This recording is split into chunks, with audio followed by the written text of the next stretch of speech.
Gusto mong umangat bilang content creator? Tatlong tips para sa'yo. Number 1, know your audience. Hindi sapat na gumawa lang ng content.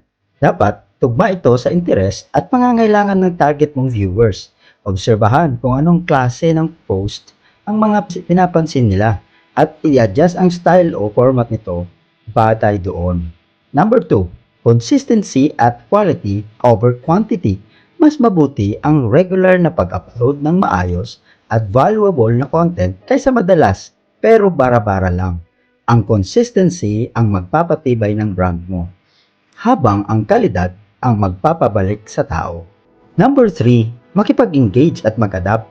Huwag lang mag-upload at umalis. Sagutin ang comments, makinig sa feedback at sumabay sa trends habang dinadagdag ang sariling flavor mo. Mas nagiging relatable at authentic ka sa audience kapag nakikita nilang nakikipag-usap ka rin. Follow and share!